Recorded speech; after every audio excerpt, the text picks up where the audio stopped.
জন্য খেজুরের কাটা দিয়া ওটাকে বুতাম বানাইছিলেন। আল্লাহ বলছে, আবু বকর তুমি তো আমার লগে মিলা গেলা, আমিও আমার পার্সোনাল কালাম উঠায় দিয়া দিলাম, তুমিও পার্সোনাল কুর্তা খুলে দিয়া দিলা। সালাম আর কারে দিব? তোমারই দেই। তো সালাম পাঠায়া দিয়া জিজ্ঞেস করছে, নারাজ তো না?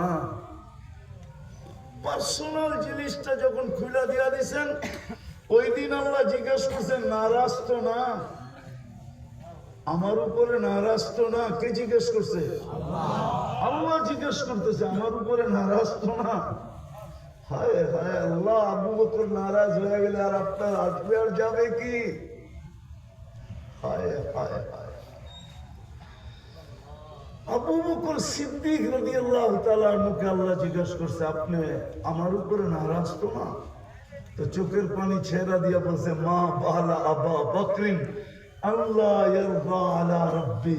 আবু বকর কি হইল যে সে তার আল্লাহর উপরে রাজি থাকবে না? আনা রাদিন আন রাব্বি, আনা রাদিন আন রাব্বি, আনা রাদিন আন রাব্বি। আমি তো রবের উপরে রাজি। কেমন কপাল খুলছেন যে পার্সোনাল জিনিস কেউ কোনোদিন দেয় না। ১৬ লক্ষ উম্মতের ভিতর থেকে কাউকে দেন নাই, আমাদেরকে নিজের কালাম উঠায় দিয়েছেন। দ্বিতীয় দ্বিতীয় দ্বিতীয় ভালো মতে কটিয়ারটির মানুষ ভালো মতে দ্বিতীয় নিজের ঘরটা উঠায় আমাদের দিয়া দিছে। আমার ঘরই লয়ে যায়। মসজিদ কার ঘর? কোন উম্মতকে আল্লাহ মসজিদ দেন নাই, কেবলা দিছেন, কাবা দিছেন, মসজিদ কোন তাকিকে বাড়ি করতে পারবে না।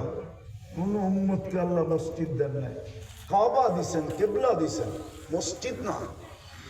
আমাদেরকে মসজিদই উঠাইয়া দিয়া দিছেন। পার্সোনাল জিনিস দিয়া দিছেন। কত বড় বাক্য, কত বড় কপাল। হায় হায় হায়।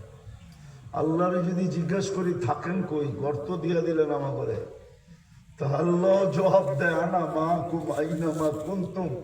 আমি তো একাই, আমি তো একাই, আমি তো আউয়াল, আমি তো আখের, আমি তো একাই, আমি তো আহাদ, আমি তো সামাদ। আমি আর কই থাকবো? আনা মা কুম, আমি তবু লোভে লোভেই থাকি, যেখানে যা ঘর উঠে দিয়ে দিলেন। রহমতের ছোঁয়া লাগছে আমাদের উপরে। হায় হায়, এই জন্যই তো কিনতে চান কি দিয়া? জান্নাত দিয়া। জান্নাত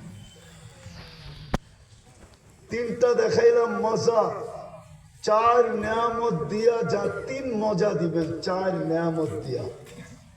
হ্যাঁ হ্যাঁ, খানা আছে, রুচি নাই, এই খানার দাম নাই।